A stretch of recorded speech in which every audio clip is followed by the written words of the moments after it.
Assalamualaikum warahmatullahi wabarakatuh. Selamat siang peserta IHT. Semoga dalam keadaan sehat walafiat serta ceria dan berbahagia selalu.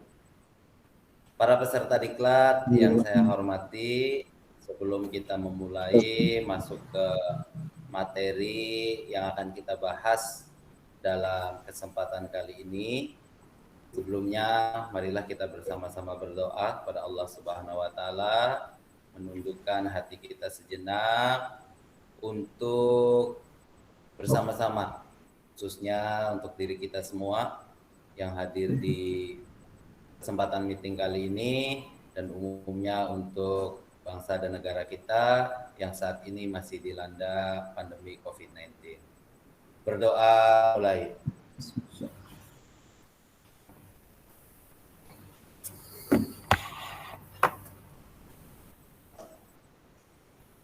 Baik, terima kasih, selesai. Gimana kabarnya Pak Ramli hari ini, sehat? Ya, Pak Husna sehat ya, Pak Mamat juga sehat. Baik.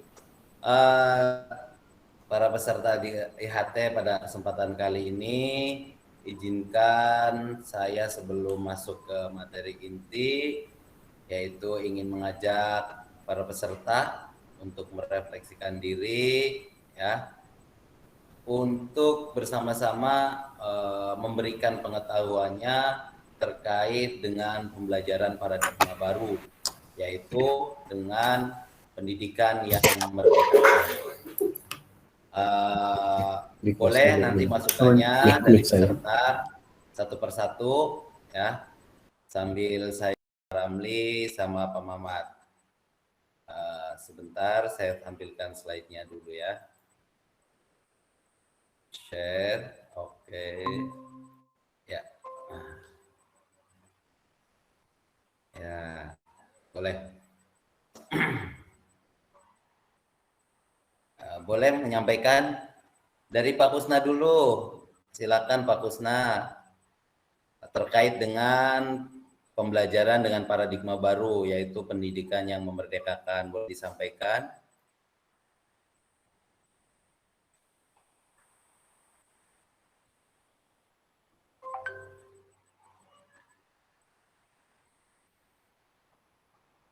Udah kelihatan slide-nya Pak Kusna? Belum. Nah, udah. Oke, boleh.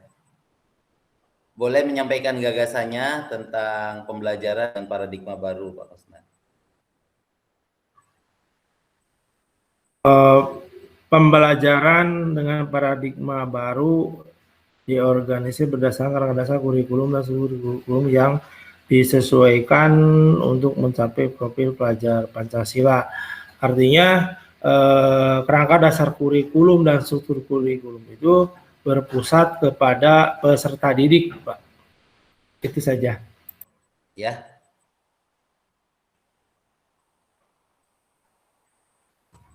Oke, boleh. Terima kasih Pak Kusna atas pendapatnya. Dilanjut, boleh Pak Ramli.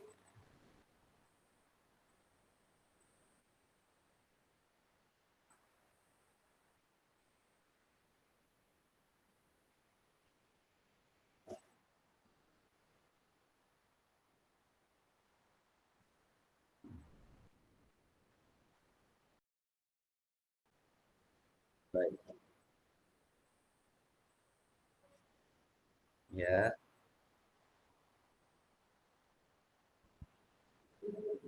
Ya. Baik, terima kasih Pak Ramli. Oke, yang terakhir boleh masukannya dari Pak Mamat Rahmat. Mangga Pak Rahmat. Baik, terima kasih. Assalamualaikum warahmatullahi wabarakatuh. Jadi menurut pendapat saya, paradigma baru ini jelas akan merubah paradigma lama, ya, di mana pembelajaran kali ini di kurikulum baru itu harus student center atau berpusat kepada siswa, di mana targetnya adalah siswa yang seperti apa, yaitu siswa yang mempunyai profil pelajar Pancasila yang kita kenal dengan 6 profilnya itu, dan mudah-mudahan dari ketercapaian 6 profil itu nanti siswa kita akan menjadi pelajar yang bisa belajar sepanjang hayat. Terima kasih. Assalamualaikum warahmatullahi wabarakatuh. Terima kasih banyak Pak Mamat semuanya. Terima kasih Pak Ramli dan juga Pak Musna. Betul sekali terkait dengan pembelajaran dengan paradigma baru, yaitu yang semuanya harus mengacu pada profil pelajar Pancasila yang tadi juga sudah disampaikan oleh Pak Mamat terkait dengan 6 dimensi daripada profil pelajar Pancasila. Ada 6 dimensi dari profil pelajar Pancasila, yaitu beriman, bertakwa kepada Tuhan Yang Maha Esa dan berakhlak mulia, kemudian berbineka global, dan bernalar kritis. Ya, mungkin untuk pembelajaran dengan paradigma baru ini, yaitu yang mungkin biasa kita kenal juga dengan pendidikan yang memerdekakan, sebagaimana filosofi dari Ki Hajar Dewantara, yang menjadi landasan, salah satu landasan untuk penerapan daripada profil pelajar Pancasila. Baik hadirin, para peserta yang saya hormati, di sini kita akan bersama-sama melihat bagaimana kerangka yang disiapkan pemerintah untuk pembaruan pembelajaran. Yaitu tadi sudah disampaikan juga oleh Pak Kusna bahwa pembelajaran dengan paradigma baru diorganisir berdasarkan kerangka dasar kurikulum dan struktur kurikulum yang disesuaikan untuk mencapai profil pelajar Pancasila.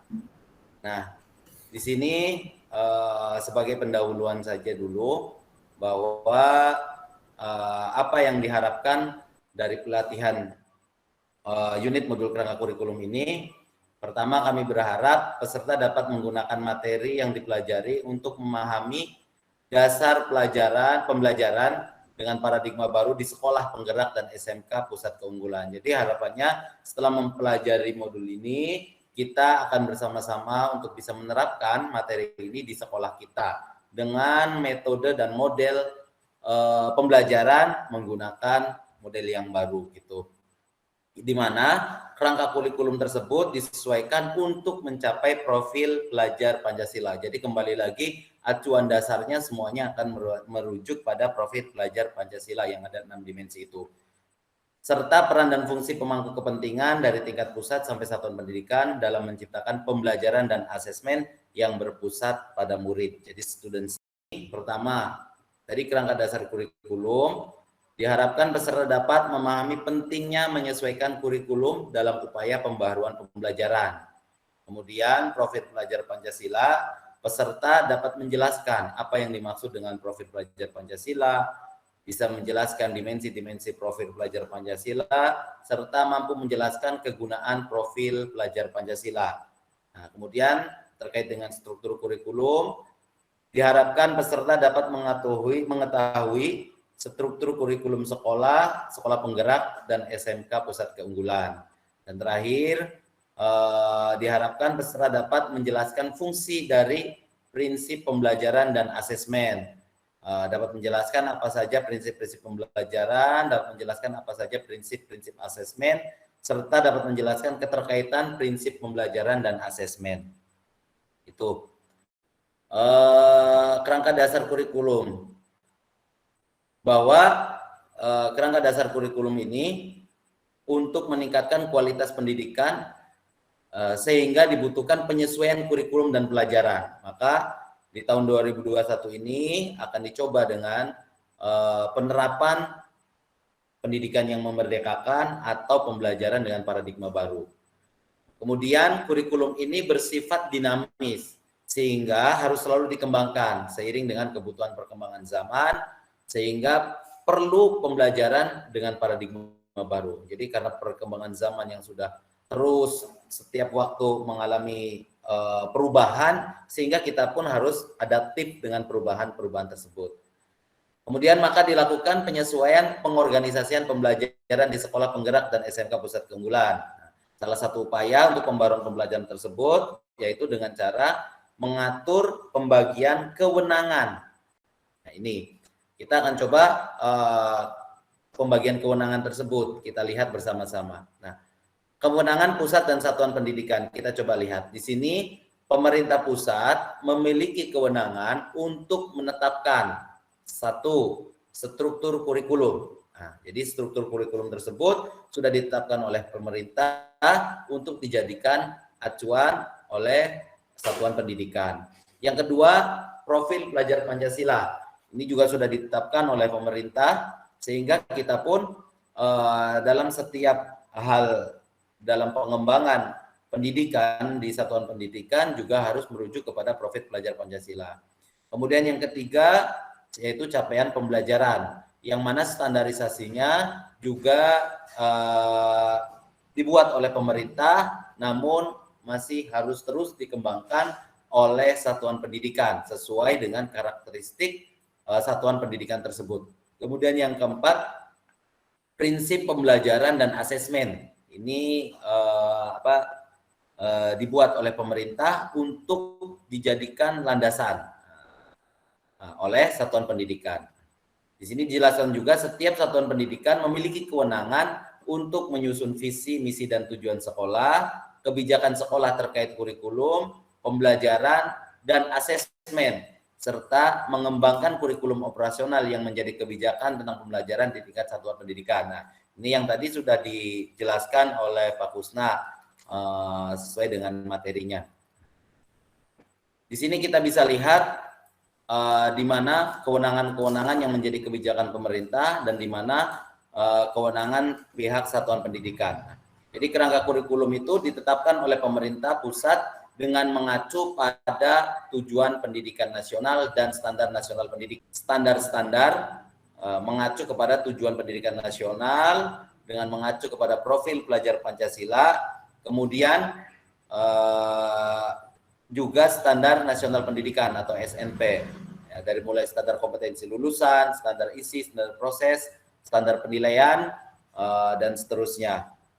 Nah, kemudian dibuatlah struktur kurikulum, juga capaian pembelajaran serta prinsip-prinsip pembelajaran dan asesmen. Nah, pihak sekolah setelah pemerintah menentukan kerangka kurikulum, kemudian pihak sekolah melakukan pengembangan melalui analisis karakteristik satuan pendidikan, kemudian juga merumuskan visi misi dan tujuan pendidikan sekolah, pengorganisasian pembelajaran, rencana pembelajaran, dan lain-lain. Itu menjadi tugas daripada satuan pendidikan untuk terus mengembangkan kurikulum tersebut.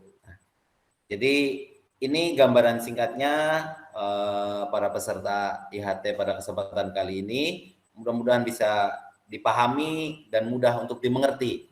Nah, setelah ini para peserta IHT diharapkan bisa untuk membuat satu analisis konteks ya terkait dengan materi tadi, untuk bisa membuat satu analisis konteks, yaitu barangkali bisa dicatat dulu tugasnya, nanti bisa dikirim tugas ini oleh peserta. Ya, ini mari kita bersama-sama untuk menganalisis dan merefleksi hasil pembelajaran yang telah kita lakukan. Yang pertama, ini boleh dicatat hal atau pembelajaran dengan paradigma baru. Ini apa yang telah kita dapatkan.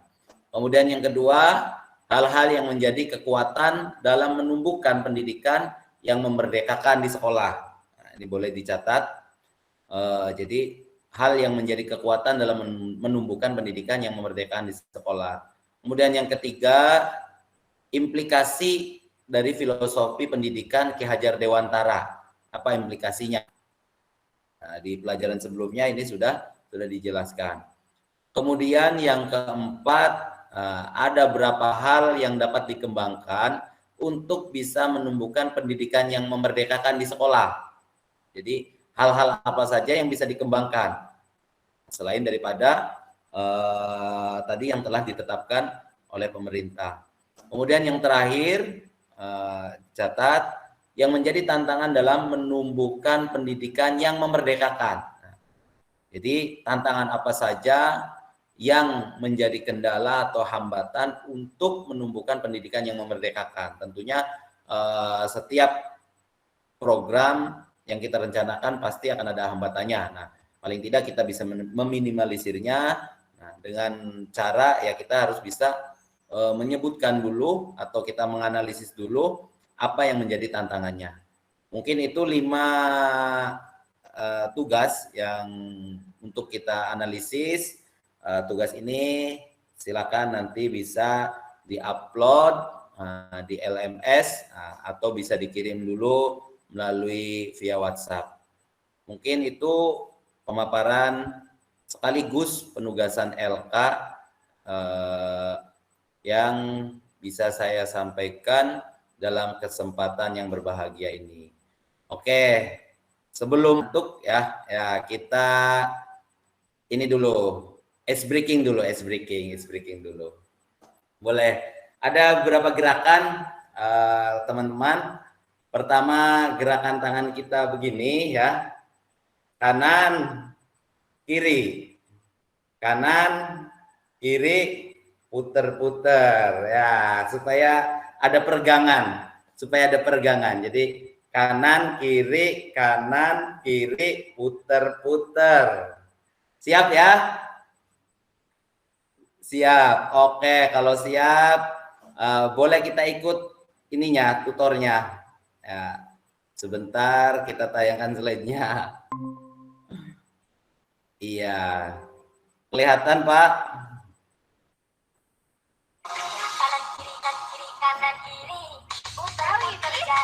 Oke, kita ulangi. Ulangi ya dari awal ya. 1, 2, 3. Oh, sebentar. Oke. Kanan, kiri. Kanan. Asik.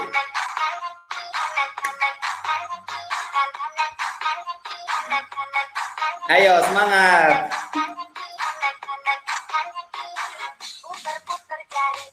Oke, terima kasih.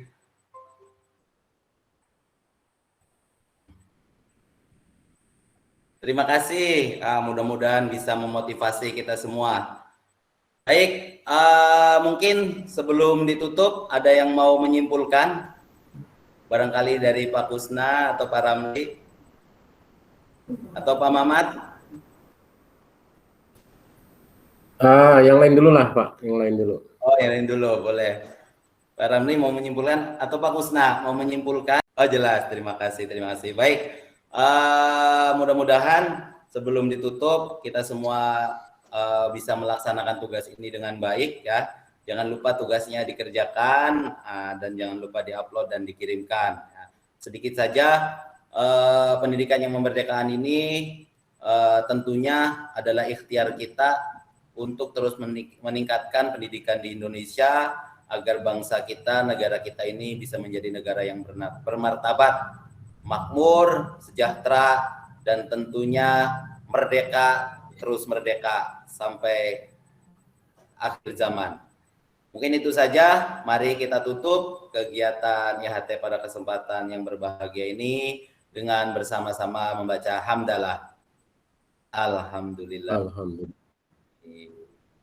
Terakhir sesi foto, boleh tangannya begini. Sebentar. Oke, terima kasih. Silakan boleh live. Terima kasih. Assalamualaikum warahmatullahi wabarakatuh.